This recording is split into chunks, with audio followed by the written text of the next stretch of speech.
Dimulai dari sekarang, Pak Hifzan, silakan. Ya, Assalamualaikum warahmatullahi wabarakatuh. Selamat Waalaikumsalam. pagi, anak-anak. Pagi, Halo. Pak. Pagi, Ini Bapak. adalah pertemuan pertama kita ya di semester ganjil ini 2024-2025. Dan kalian adalah mahasiswa semester 1 Prodi Pemasaran Digital Politeknik Negeri Madiun. Di sini mata kuliah pengantar digital marketing yang diampu oleh saya, Pak Tosan ya. Mungkin awal-awal kita pengenalan dulu karena kalian juga masih semester 1 belum kenal siapa saya. Oleh karena itu pepatah bilang kan tak kenal nggak sayang ya, tak kenal maka tak sayang. Saya perkenalkan dulu diri saya. Nama saya Hifzan Primatosani. Ini saya lahir di Surabaya 13 Januari 92. Ya masih usia 30-an lah, nggak jauh beda dengan kalian. Saya S1 Administrasi Bisnis Universitas Brawijaya, lulus tahun 2015 dan S2 saya di SBM ITB, ambil Administrasi Bisnis juga, lulus tahun 2017. Saya bergabung di Politeknik Negeri Madiun ini 2019. Mungkin masih baru, masih 5 tahun, dan prodi ini juga masih baru. Kalian adalah angkatan pertama. Alhamdulillah kalian berhasil menyisihkan pesaing kalian, sekitar ada 200 peserta kalau tidak salah. Namun kami hanya menerima satu kelas saja, 25 anak. Ya, selamat untuk kalian.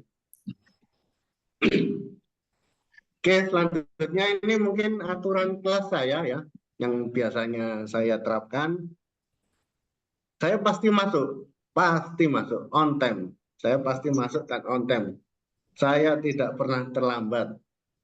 Kalaupun terlambat mungkin hanya 10 menit, 15 menit. Rumah saya dekat, 5 menit sampai dari kampus. Jadi jangan berpikir saya akan telat atau gimana. Saya jalan kaki aja 10 menit sampai kok. Dan misal kalau ada tugas dari pusat, dari rektorat, saya akan berkabar di malam harinya bahwa besok kelas diundur atau ditiadakan, diganti gitu ya. Gitu. Terus saya seperti tadi saya masuk sesuai jadwal, dan jamnya juga saya sesuai, jam masuk dan jam pulang saya sesuai, begitu. Presensi akan saya catat betul karena saya juga menilai dari presensi kehadiran. Lalu untuk tugas, biasanya saya tugas ada yang dikirim ke LMS, ada yang dikirim ke Google Drive. Nanti sesuai petunjuk pengerjaan kalian ikuti saja. Lalu kerjakan tugas sesuai waktu yang ditentukan. Jangan sampai terlambat, karena kalau terlambat pasti akan dapat nilai spesial lah. Beda dengan yang mengerjakannya on time begitu. Dan penilaian saya UAS sekitar 10%, UTS-nya 5%, dan tugas tertinggi ada di 75%. Jadi setiap kelas saya akan memberikan tugas. Presensi juga saya hitung sebesar 10%. Nah, kelasnya Pak Tosan ini gimana habitnya gitu. Jadi biasanya saya kelas presentasi sejenak di awal, lalu di tengah-tengah perkelasan itu akan saya bagi kelompok untuk mengerjakan beberapa studi kasus, studi case. Kalian jelaskan, kalian rundingkan, pikirkan dengan rekan-rekan kelompok kalian, dan di akhir akan dilakukan presentasi per kelompok, begitu. Dan saya juga akan memberikan oleh-oleh buat dikerjakan di rumah, tugas yang dikerjakan di rumah, gitu ya. Nah ini harap di apa namanya ikuti. Kalau misal kalian absen atau sakit atau gimana, hubungi saya segera. Akan saya carikan tugas penggantinya agar nilai tetap masuk begitu. Kalau mau masuk, kalau nggak mau nilainya masuk ya nggak apa-apa. Itu terserah kalian. Nah, kita masuk ke materi. Ini pertemuan pertama kita membahas tentang apa ya? Change. Digital Passenger. marketing Change. general biasa. Saya harapkan setelah pertemuan pertama ini kalian mampu mendefinisikan konsep dasar apa sih digital marketing itu, Oh. lalu apa aja komponen utama dalam digital marketing dan lain sebagainya, dan kalian juga bisa memberikan contoh penerapannya di dunia industri, di perusahaan yang sudah menggunakan digital marketing, perusahaan mengajar gitu.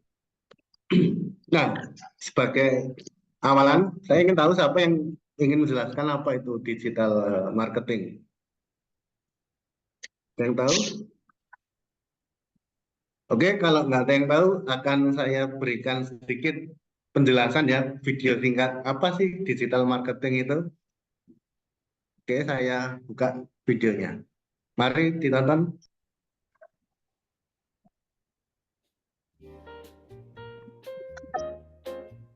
Seiring dengan kemajuan teknologi, tren di dunia bisnis juga semakin bervariasi. Di era yang sudah serba digital ini, salah satu tren bisnis yang sedang berkembang saat ini adalah digital marketing. Digital marketing merupakan suatu kegiatan pemasaran atau promosi yang ditawarkan kepada konsumen akan suatu produk atau jasa melalui media internet. Tidak bisa dipungkiri, alih teknologi saat ini sangat berkembang pesat.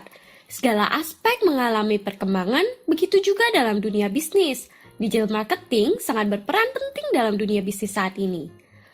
Digital marketing dan cakupannya pun luas. Saat ini banyak sekali perusahaan-perusahaan besar yang mulai beralih menggunakan digital marketing untuk menaikkan omset penjualannya. Nah, lantas tujuan dari digital marketing ini apa sih sebenarnya? Sebagian besar digital marketing memiliki sasaran untuk mencapai berbagai tujuan, seperti meningkatkan pangsa pasar, meningkatkan jumlah komentar pada sebuah blog atau website, meningkatkan pendapatan penjualan, mengurangi biaya, misalnya biaya distribusi atau promosi, mencapai tujuan merek, seperti meningkatkan kesadaran merek, meningkatkan ukuran database, mencapai tujuan customer relationship management, seperti meningkatkan kepuasan pelanggan, frekuensi pembelian, atau tingkat referensi pelanggan. Lalu memperbaiki manajemen rantai supply seperti dengan meningkatkan koordinasi anggota, menambah mitra, atau mengoptimalkan tingkat persediaan. Berikut merupakan beberapa poin penting mengenai manfaat digital marketing. Pertama, Ya, itu tadi video singkat mengenai digital marketing. Ini anggap sudah selesai videonya. Nah, saya ingin mengulas kembali dari isi video tersebut. Apa sih digital marketing itu? Ada tujuan dan manfaatnya tadi sudah dijelaskan. Dan saya ini menjelaskan komponen utama di digital marketing akhir-akhir ini ya, yang kita kenal selama ini. Yang pertama itu ada SEO. SEO itu eh, Search Engine Optimalisasi. Jadi SEO terbesar saat ini adalah dari punyanya Mbah Google. Dulu sebelum ada Google sebenarnya sudah ada Yahoo. Cuman di tahun 2000 Google dibuat dan berkembang lebih pesat. Akhirnya Google yang merajai dunia search engine optimization. Nah, kalau bisnis kalian, website kalian ada masuk dalam pencarian di Google, berarti kan banyak yang melihat. Gitu. Kalau banyak yang melihat, ya banyak yang kemungkinan banyak yang membeli juga. Gitu. Lalu ada konten marketing. Nah, apa sih konten marketing ini? Sebenarnya kalian kalau melihat YouTube, melihat TikTok, itu sekarang sudah banyak sekali konten marketing, yaitu mungkin berupa video, berupa gambar, yang mana ditujukan untuk mempromosikan produk-produk atau jasa bisnis kalian, begitu. Jadi untuk mengenalkannya butuh wadah, yaitu video dan gambar. Itu termasuk bagian daripada konten marketing. Nah, lalu ada sosial media marketing. Apa itu? Ya, dengan adanya sosial media, dulu kan nggak ada, sekarang ada. Mau nggak mau kita harus bisa masuk ke dalam suatu komunitas, suatu wadah sosial media online di dalam website untuk mengenalkan produk atau jasa kita. Kita harus ikutan nimbrung istilahnya. Ikutan apa ya, masuk dalam komunitas sosial media itu sendiri untuk mengenalkan biar lebih dikenal. Begitu. Nah, ini email marketing selanjutnya. Ini cara yang paling tua dalam digital marketing. Saat awal internet muncul hadir, orang Amerika dulu masih mengenal email ya sebagai alat komunikasi, bisa antar perusahaan, juga bisa orang ke orang. Jadi sebelum apa, kalau biasanya perusahaan itu saling bahasa resminya itu surat menyurat elektroniknya biar mudah pakai email. Pengganti surat email marketing. Kalau di Indonesia belum familiar dengan penggunaan email sebagai bisnis, tapi kalau di luar negeri, di Amerika, di Eropa, itu sering menggunakan email. Saya biasa beremail dengan rekan peneliti sesama dosen di Inggris menggunakan email. Jarang orang pakai WA, itu jarang. Lalu ada PPC atau pay per click, iklan. Nah, ini biasanya dipakai kita masuk ke dalam sebuah website. Jadi website kan ada muncul iklan tuh.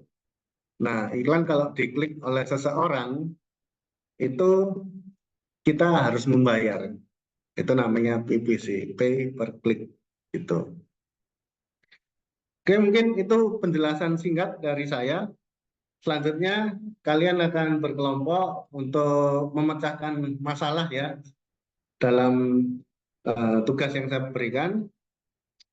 Kalian ditugaskan untuk menganalisis penerapan digital marketing oleh sebuah perusahaan. Coba kalian analisis, kalian berkelompok, kan baru nih, kalian belum saling kenal, sekalian kenalan antar mahasiswa lainnya. Itu kalian berkelompok, saya kasih waktu sekitar 1 jam untuk diskusi apa aja penerapan digital marketing oleh sebuah perusahaan. Identifikasi strategi perusahaan tersebut dalam mengambil digital marketing gimana, evaluasi hasilnya, efektivitasnya, dan nanti kasih rekomendasi gitu. Di akhir kalian apa namanya, presentasi di depan kelas berkelompok. Dan untuk tugas saya berikan kalian rangkuman tentang merangkum apa sih digital marketing gitu. Kalian boleh sertakan diagram, grafik, tabel jika dibutuhkan ya. Dan saya ingin kalian mengerjakannya di tulis tangan biasa, di kertas folio bergaris. Ini biar kalian ingat apa yang kalian pelajari. Kalau hanya membaca terus copy paste masukkan ke Word, saya rasa kurang efektif. Jadi saya ingin kalian tulis tangan, digambar nggak apa-apa. Deadline-nya kapan Pak? Pertemuan kedua minggu depan nanti dikumpulkannya. Oke, sekarang sesi tanya jawab, diskusi silakan, nggak apa-apa. Tidak yang formal, kita diskusi bicara saja kalau ada yang ingin disampaikan. Saya bertanya Bapak. Oh iya, Mbak Yati. Ya Bapak, Waktunya sudah baik. habis, Pak Hifzan. Oh ya, oke, terima kasih perhatiannya. Ini kontak saya dan email saya. Wassalamualaikum warahmatullahi wabarakatuh. Waalaikumsalam Waalaikumsalam warahmatullahi wabarakatuh. Terima wabarakatuh. kasih Pak Hifzan. Tuh. Baik, luar biasa. Silakan Ibu Rosana untuk memberikan masukan. Ya, mari kita beri hapusan dulu buat Pak Hifzan dari Madiun. Bagaimana Pak Hifzan? Sudah enak lah sekarang? Tolong kayaknya. Nggak plong gitu kan? Udah bilang sama mahasiswa tadi kan, umur kita tidak jauh berbeda. Gitu ya. Oke Pak Ihsan. Ya, oke tadi Bapak Ibu kita udah melihat bagaimana Pak Ihsan mencoba untuk memasukkan ilmu-ilmu pekertinya dalam beberapa hari ini. Saya tanya Pak Ihsan dulu. Pak, kira-kira ada berapa persen ilmu pekerti masuk tadi Pak ke dalam pembelajaran Bapak? Eh, saya coba Hmm. memasukkan, ya intinya saya melihat dari PPT pemateri seminggu ini, eh, teksturnya, template-nya gimana, ada identitas pemateri, lalu ada apa capaian yang ingin ditujukan, dan di akhir ada tugas yang diberikan gitu. Terus saya tambahkan juga beberapa video untuk interaksi dalam perkuliahan gitu. Jadi nggak melulu PowerPoint terus, ada video untuk biar beda lah begitu. Oke, untuk pertemuan pertama, biar saya dulu yang berikan masukan. Nanti untuk kedua, Bapak Ibu ikut memberikan masukan buat teman-teman yang presentasi. Oke, kita mulai dari capaian pembelajaran. Pak Hifzan, ini saran saya, karena ini kan kita mahasiswa. Jadi kalau kita untuk mahasiswa, maka capaian pembelajaran itu haruslah berbasis high order thinking skill. Jadi kalau bisa, jangan mendefinisikan, menjelaskan, memberi contoh itu rendah sekali. Jadi C1, C2, C3. Oh ya. Hanya mengetahui, memahami, dan memberi contoh. Nah, padahal di tugas-tugasnya Bapak ada menganalisis. Jadi sebenarnya di capaian pembelajarannya itu menganalisis. Jadi mahasiswa mampu menganalisis tentang komponen utama digital marketing. Jadi tujuannya itu tinggi, Pak. Jadi jangan tujuannya terlalu rendah gitu. Karena ini kan anak kita sudah mahasiswa. Kalau tugas-tugas Bapak itu sudah tinggi, tetapi kok tujuannya rendah gitu. Jadi terbalik gitu. Makanya saya lihat di nilai akhir Bapak UTS-nya rendah sekali. UAS-nya rendah. Tugasnya tinggi. Sedangkan tujuannya tidak setinggi itu. Nah, jadi terbalik jadinya. Ya Pak ya? Nah ini Ya. saran saya buat Pak Hifzan. Tapi Bapak udah bagus mencoba memasukkan video. Nah, saran saya, ini saran ya Pak ya. Video yang diangkat bukan konten materi, tetapi adalah permasalahan kontekstual yang terjadi dampak dari digital marketing. Contoh, ada YouTube orang lagi memapar, ada apa sih itu Pak? Ada promosi gitu ya Pak ya. Nah, itu diangkat. Kenapa kok ketika orang itu ada di TikTok ada promosi di situ? Apa yang terjadi? Permasalahan apa ini? Nanti akan muncul itu masalah definisi, masalah menjelaskan, masalah contoh gitu. Jadi Bapak tuh tadi saya lihat Bapak berbasis kasus. Jadi yang diangkat itu adalah kasus kontekstualnya. Menarik sekali loh Pak. Ini materi Pak Hifsan itu betul-betul materi yang kontekstual. Apalagi anak-anak zaman milenial ya Pak ya. Ini yang tua-tua aja belanjanya sudah berbasis online semua Bapak. Jadi materi Bapak itu materi yang sangat bagus sekali. Jadi ini saran Ibu untuk kedepannya, angkatlah masalah kontekstual dalam video. Gitu ya Pak ya. Jangan konten. Kalau konten Ya. Bapak melalui interaktif, diskusi interaktif, biar lebih menarik gitu. Nah, Tapi saya lihat tugas-tugasnya udah mantap sekali. Artinya, karena Bapak tadi mengambil ini pertemuan pertama. Di saran saya, sebagusnya 15 menit ini jangan digunakan pakai pertemuan pertama. Supaya Bapak Ibu bisa maksimal untuk memanfaatkan waktu ini mengintegrasikan konsep pekerti dalam proses pembelajaran. Misalnya pertemuan ketiga, jadi tidak perlu kenalan lagi, sehingga poin-poin pendahuluan, isi, dan penutup itu jelas. Oke? Nah, terakhir saran saya di akhir perkuliahan, kita coba dari tujuan tadi. Cek lagi, apakah dia udah paham apa yang tadi sudah Bapak Gibson sampaikan. Tapi secara keseluruhan, oke ya Pak ya, sukses selalu Pak. Salam Ya, buat teman-teman di sana. Oke, terima saya kasih, kembalikan Bu. ke Ibu Nanda. Silakan Nanda. Oke, baik. Saya stop dulu, Bunda.